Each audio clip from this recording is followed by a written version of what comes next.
आज जिस विषय पर बात करने जा रहे हैं वो बहुत ही महत्वपूर्ण है। अपने गिरेबान में झांकने की कोशिश है। कुछ भी आगे बोलें इससे पहले कुरान के 5वें सूरे की आयत 83 आपको सुनाते हैं। सुनिए क्या कह रही है 5:83। When they listen to what has been revealed to the messenger, you see their eyes overflowing with tears for recognizing the truth. They say, Our Lord, we believe, so count us among the witnesses. आयत कह रही है कि जब वो उन शब्दों को सुनते हैं जो रसूल यानी अवतार पर अवतरित हुए, उन पर नाजिल हुए, तो तुम उनकी आंखों से आंसू छलकते देखोगे क्योंकि उन्होंने सत्य को पहचान लिया है। वो कहते हैं कि हे हमारे रब, हम तेरे शब्दों पर यकीन रखते हैं, तू हमको सत्य की गवाही देने वालों में शुमार करना। जानकार बताते हैं कि कुरान की ये आयतें एबिसिनिया के राजा नजूस और उसके साथियों के लिए अवतरित हुई थी जो ईसाई थे। इब्ने अब्बास की एक हदीस के अनुसार जब पैगंबर मोहम्मद मक्का में थे तो वो डरते थे कि कुरैश उनके साथियों को कत्ल न कर डालें। थोड़े से साथी थे उस वक्त, इसलिए उन्होंने अपने बहुत से साथियों को जाफर इब्ने अबी तालिब और अब्दुल्ला इब्ने मसूद की लीडरशिप में नजूस की ओर प्रस्थान करने को कहा। उन्होंने कहा, नजूस नेक व्यक्ति है, वो जालिम नहीं है और उसकी हुकूमत में किसी पर जुल्म नहीं होता। उसकी ओर जाओ और वहीं रहो जब तक कि अल्लाह यहाँ सत्य मार्ग अपनाने वालों के लिए राहत न पैदा कर दे। जब वो नजूस के पास पहुंचे तो नजूस ने उनका स्वागत किया और उनसे पूछा, क्या तुमको कुछ याद है जो तुम्हारी ओर अवतरित हुआ? उन्होंने कहा हाँ, और उसको कुरान की कुछ आयतें पढ़कर सुनाई। अनेक मॉन्क्स और प्रीस्ट नजूस के इर्द गिर्द जमा थे। जब भी जाफर इब्ने अबी तालिब और अब्दुल्ला इब्ने मसूद कोई आयत पढ़ते तो नजूस और उनके साथियों की आंखों से आंसू छलकने लगते क्योंकि वो उसमें सत्य पाते थे। कुरान कहता है कि ऐसा इसलिए क्योंकि वो मॉन्क्स और प्रीस्ट अभिमानी और घमंडी नहीं थे। एक और रिवायत के अनुसार ये आयत बात की है जब नजूस ने 30 मॉन्क्स और प्रीस्ट के एक डेलीगेशन को अंतिम पैगंबर के पास मदीना में भेजा। हो सकता है बाद में किसी समय एबिसिनिया का कोई डेलीगेशन मदीना आया भी हो, लेकिन ये तो हम जानते हैं कि जब पैगंबर मोहम्मद का मार्ग अपना लेने के लिए 70 मुसलमानों का एक जत्था एबिसिनिया पहुंचा था तो उन्हें नजूस के सामने पेश किया गया था, जिसने उनसे कहा था कि वे वो आयतें पढ़कर सुनाएं जो उनके बीच आए अवतार के ऊपर नाजिल हुई थी। हालांकि अबू सुफियान नजूस का करीबी मित्र था और नजूस के पास इसलिए आया था कि वो उनकी मित्रता के चलते मुसलमानों को उसके हवाले कर दे ताकि अबू सुफियान उन्हें मक्का वापस ले जाकर बाप दादा के धर्म को छोड़ने के लिए सजा दे सके। कुरान की आयतें जब नजूस के सामने पढ़कर सुनाई गई तो उसने मुसलमानों को अबू सुफियान को देने से इनकार कर दिया, ये कहते हुए कि ये हक का कलाम है। इससे साफ हो जाता है कि ये वाकया एबिसिनिया का है, ना कि मक्का या मदीना का। कुरान ने हक पसंद लोगों के लिए जो शब्द प्रयोग किए हैं इसकी अगली आयत में, उसके अनुसार वो राइटियस थे यानी नेक थे, यानी सात्विक कर्म अधिक करने वाले थे, और ये कि वो जालिम नहीं थे। हालांकि वो ईसाई थे, लेकिन उसके बावजूद कुरान की अगली आयत उन लोगों के लिए कहती है 5:85, So Allah will reward them for what they said with gardens under which rivers flow to stay there forever and that is the reward of the good doers। तो अल्लाह उनके कथन के बदले में उन्हें ऐसे स्वर्ग से पुरस्कृत करेगा जिसके नीचे से नदियां बहती होंगी और वो वहां पर हमेशा रहेंगे, और ये अच्छे कर्म करने वालों का इनाम है। बस यही बात मुसलमान पचा नहीं पाते, जबकि नजूस और उसके साथी मुसलमान नहीं थे, ईसाई थे, और कुरान की आयतों से साफ है कि उनमें एबिसिनिया के राजा नजूस के अतिरिक्त मॉन्क्स और प्रीस्ट थे जिन्होंने अपनी आत्मा को आध्यात्म के मार्ग पर लगा रखा था, यानी अपनी रूह को पाकीज़गी की राह पर लगाए थे। यही कारण है कि उनको राइटियस कहा जा रहा है। ये वो लोग थे जो तकवे वाले थे, जो सत्य मार्ग पर चलने की कोशिश कर रहे थे, जितना कुछ भी हक को जानते थे, समझते थे, उस पर चलने की कोशिश कर रहे थे, और अपनी इबादतों और पूजा उपासना के बदले में घमंडी और अभिमानी नहीं हो गए थे, बल्कि सृष्टि के एक रब के आगे समर्पित थे। उन ईसाइयों के लिए कुरान कह रहा है कि पुरस्कार के रूप में उनको स्वर्ग में भेजा जाएगा, जहां वो हमेशा हमेशा के लिए रहेंगे, और सात्विक यानी अच्छे कर्म यानी अमेलुस सालिहात करने वालों का यही फल है। जैसा मैंने कहा कि मुसलमान ये पचा नहीं पाते कि ईसाई कैसे स्वर्ग में जाएंगे, तो वो दूसरी रिवायत को सामने रख देते हैं जिसके अनुसार 30 ईसाई पादरियों का एक डेलीगेशन मदीना आया था और जब उनके सामने पैगंबर मोहम्मद ने कुरान की आयतें पढ़कर सुनाई तो उनकी आंखों से आंसू छलकने लगे और वो मुसलमान हो गए। ऐसे मुसलमानों को यही वर्जन समझ में आता है कि वो फिर मुसलमान हो गए, यानी ईसाइयत को छोड़कर मुसलमान हो गए, तब उन्हें स्वर्ग मिलेगा। मुसलमान भूल गए कि नजूस ने यदि 30 पादरियों का डेलीगेशन मदीना भेजा भी था तो वो भी तभी तो भेजा था जब उसको यकीन हो गया कि जो आयतें उसके सामने पढ़कर सुनाई गई वो उसी रब की ओर से थी जिसकी वो ईसाई इबादत करते थे। और यदि उसको यकीन ना हुआ होता तो उसने उन 70 मुसलमानों के जत्थे को अबू सुफियान के हवाले कर दिया होता, जो अपनी दोस्ती की दुहाई देते हुए इनको भगोड़ा बताकर वापस तलब करने के लिए आया था। मुसलमान घमंडी हो, अपनी इबादतों पर अभिमान करता हो, जालिम हो, स्वयं ही कुरान को ना समझा हो, लेकिन दूसरों को मुसलमान बनाने में लग गया और इसको बड़ा सवाब समझने लगा। यहाँ तक कि कुछ दिन पहले मैं अलाउद्दीन खिलजी पर एक ऑडियो नॉवेल सुन रहा था जिसमें बताया गया था कि वो शराब भी पीता था। हजरत निजामुद्दीन औलिया उससे मिलने से बचते थे और जब इसने मिलने की इच्छा जताई तो उन्होंने कहलवा भेजा कि यदि अलाउद्दीन खिलजी एक ओर के दरवाजे से आएगा तो वो दूसरी ओर के दरवाजे से निकल जाएंगे। वो एक घमंडी राजा था जो तमाम दुनिया को अपने कदमों के नीचे चाहता था, लेकिन उसके साथ ही इस्लाम के नाम पर लड़ने को तैयार नजर आते थे। इस्लाम तुमको स्वयं राइटियस बनाना चाहता है। जिन्होंने उस मार्ग को अपना लिया है उन्हें अच्छे कर्म करते और बुरे कर्मों से दूरी बनाए देखना चाहता है, ना कि तुम दूसरों को कन्वर्ट करने में लग जाओ। बताओ कुरान क्या कह रहा है? कुरान हिदायत को अल्लाह की ओर का बता रहा है, यानी गाइडेंस उसकी ओर से है, या कि तुमको दूसरों को हिदायत पहुंचाने का जिम्मेदार बता रहा है? क्या कुरान कह रहा है कि गले काट कर दूसरों को जबरदस्ती इस रास्ते पर लाओ? कुरान की आयत से साफ है कि कलमा पढ़ना स्वर्ग में जाने के लिए जरूरी नहीं है। नजूस ने जब कलमा नहीं पढ़ा था तो भी कुरान उसके लिए स्वर्ग की भविष्यवाणी कर रहा है, इसलिए क्योंकि वो एक रब का परस्तार था और अपनी आत्मा को, अपनी रूह को उस रब के करीब करने की कोशिश में लगाया था। मुझे अफसोस के साथ कहना पड़ रहा है कि पैगंबर मोहम्मद के गुजरे अधिक समय नहीं हुआ था कि मुसलमानों की हुकूमत ऐसे पाखंडी गुंडों के हाथों में पहुंच गई जो अपने मनपसंद खरीदू कठमुल्लाओं को सामने रखकर फतवे दिलवाते और सीधे साधे लोगों को स्वर्ग का लालच दिखाकर युद्ध में झोंक देते, जिसमें आई दौलत को अपने ऐश व आराम पर खर्च करते। अफसोस कि मुसलमान समझ ही नहीं पाया कि कोई खास शब्द बोलकर यानी कलमा पढ़कर मुसलमान होना बड़ी बात नहीं होती, बल्कि अपने रूह को एक रब के आगे सुपुर्द कर देना इस्लाम होता है।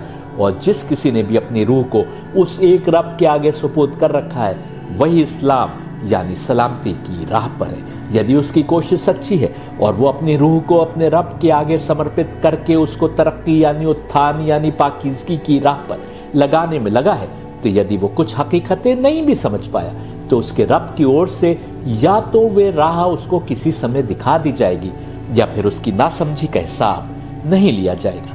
मकसद है पर्पस ऑफ क्रिएशन को समझना और अपनी आत्मा को अपने रब के आगे सुपुर्द करना, उसको पाक बनाना, उसको नूरानी बनाना, प्योरिटी की मार्ग पर लगाना। जैसा कि मैं सनातन किताबों से और कुरान से साबित करता आया हूँ, हमारा पर्पस ऑफ क्रिएशन सिर्फ और सिर्फ ये है कि हम उस एक रब के आगे नतमस्तक हो और उसकी इताअत और बंदगी करें।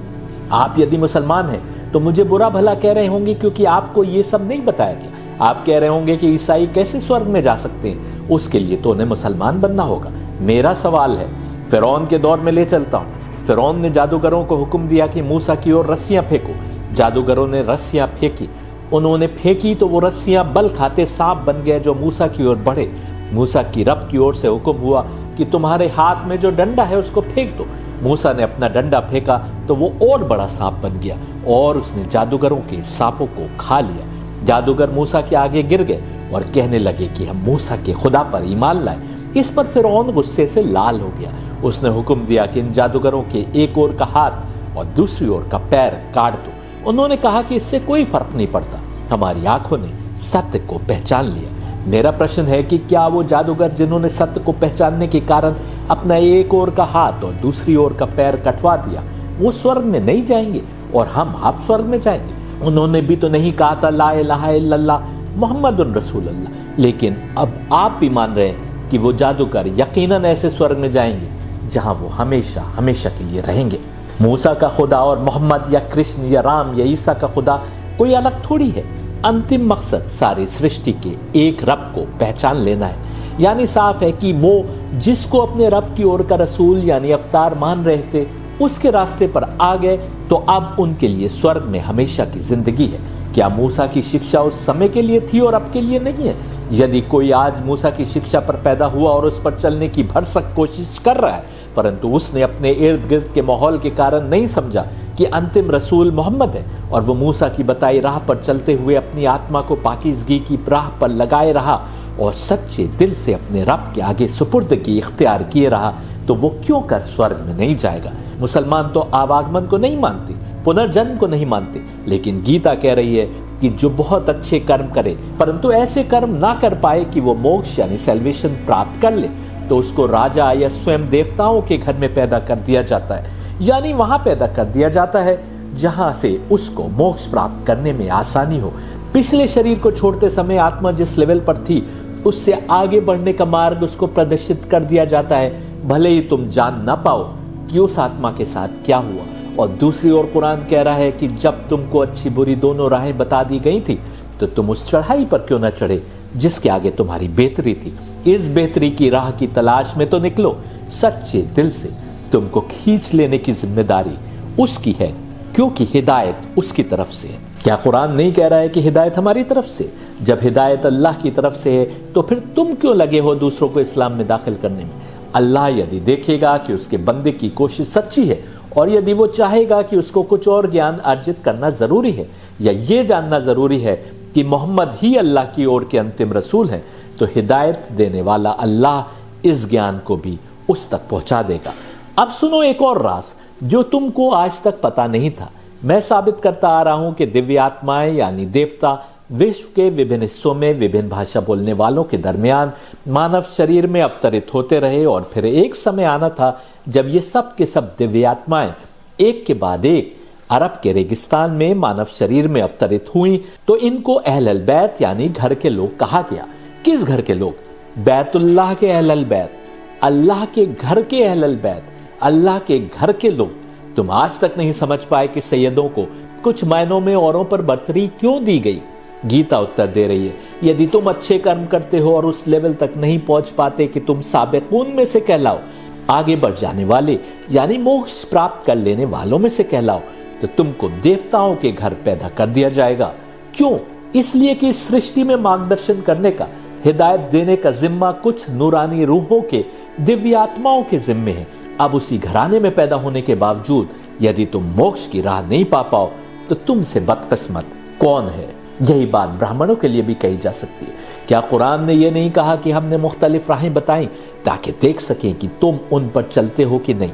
यदि आपके रब की ओर का कोई हुक्म है और आपने अपनी कोशिश से इस यकीन पर पहुंचे हैं कि वो हुक्म आपके रब की ओर का ही है, तो अब उस पर चलना ही इबादत है, भले ही वो हुक्म किसी दूसरे इंसान को सजदा करना ही क्यों ना हो। जैसा कि हुक्म हुआ कि आदम को सजदा करो, फिर जिसने हुक्म की नाफरमानी की वो झुटलाने वाला यानी काफिर हुआ। अब आप शिर्क का फतवा नहीं दे सकते कि गैर अल्लाह के आगे सिर क्यों झुकाया। गैर अल्लाह के आगे सिर झुकाना यदि अल्लाह के हुक्म से है तो बस वही इबादत है। ठीक वैसे जैसे आप किसी भी कमरे की ओर मुंह करके इबादत नहीं कर सकते, लेकिन यदि हुक्म हुआ कि बैतुल्लाह ये कमरा है यानी काबा है, तो बस यही है, उधर ही मुंह करना है। यदि आधी नमाज में हुक्म था कि मस्जिद अक्सा की ओर मुंह करके इबादत करो और फिर हुक्म बदल गया कि अब से काबा की ओर रुख करके इबादत करना है, तो अब मस्जिद अक्सा की ओर मुंह करके इबादत करना नाजायज हो गया। यदि किसी समय की नमाज 3 रकअत रखी गई तो तुम पर बहुत अधिक इबादत का भूत सवार हो, तब भी तुम 4 रकअत नमाज नहीं पढ़ सकते, क्योंकि 3 रकअत पढ़ने से या 4 रकअत पढ़ने से उसको लाभ नहीं पहुंच रहा।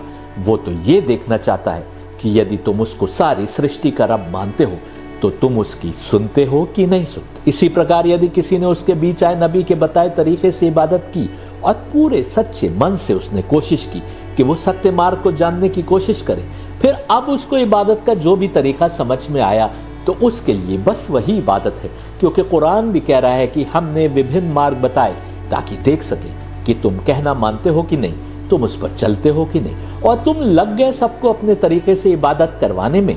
तुमको तो स्वयं अपने ऊपर काम करना था, तुमको अपने रब के आगे सुपुर्द होना था। अपने को घमंडी और अभिमानी नहीं बनाना था, और यदि तुम अपने को रब के आगे समर्पित किए हो तो तुम किसी पर जुल्म करने वाले भी नहीं हो सकते। यदि तुम ऐसे बन सको तो ही तुम सत्य मार्ग पर हो। तुम नमाजें भी पढ़ रहे हो और तराजू में डंडी भी मार रहे हो, दूसरों पर जुल्म भी कर रहे हो, झूठ भी बोल रहे हो, या फिर देश का कानून भी तोड़ रहे हो, तो आज साफ है कि तुमने अपनी आत्मा को बेहतरी और उत्थान के मार्ग पर लगाया ही नहीं। समझिए, वो मुसलमान ही थे जिनके लिए सूरह मुनाफिकून अवतरित हुआ, बल्कि हकीकत में तो वो सब सहाबी थे जिनमें से कुछ के लिए सूरह मुनाफिकून नाजिल हुआ था।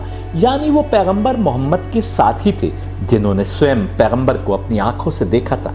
क्या आप मानते हैं कि मुनाफिक स्वर्ग में जाएगा? आप कहेंगे कि नहीं, कभी नहीं जा सकता।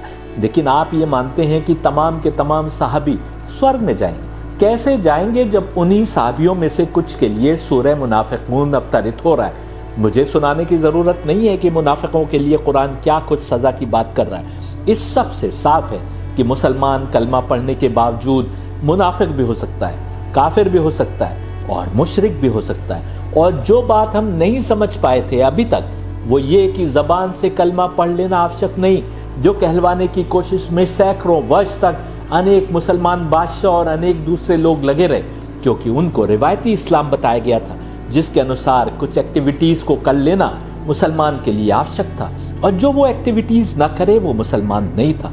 यानी जो नमाज नहीं पढ़ता, रोजा नहीं रखता, हज नहीं करता, वो मुसलमान नहीं।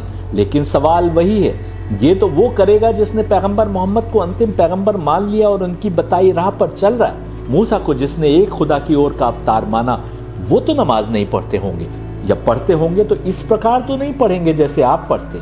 वो तो रोजे नहीं रखते होंगे जैसे हमने रखे। वो तो हज में तवाफ नहीं करते थे काबा का, फिर भी वो सनातनी थे, क्योंकि सनातनी होना भी यही है, वेद और उपनिषद को सही समझना भी यही है। पर तुमको समझना तो पड़ेगा, कोशिश तो करनी होगी सच्चे मन से।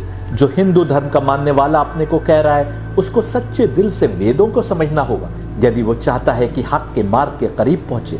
यदि कोई ईसाई है तो उसको ईसा के मार्ग को समझने की सच्चे दिल से कोशिश करनी होगी और उनके बताए मार्ग पर चलना होगा। ठीक वैसे जैसे मुसलमान कहने वाला वही हो सकता है जो अपने बीच आए रसूल के बताए मार्ग को ठीक ठीक समझने की कोशिश करे और उस पर चले।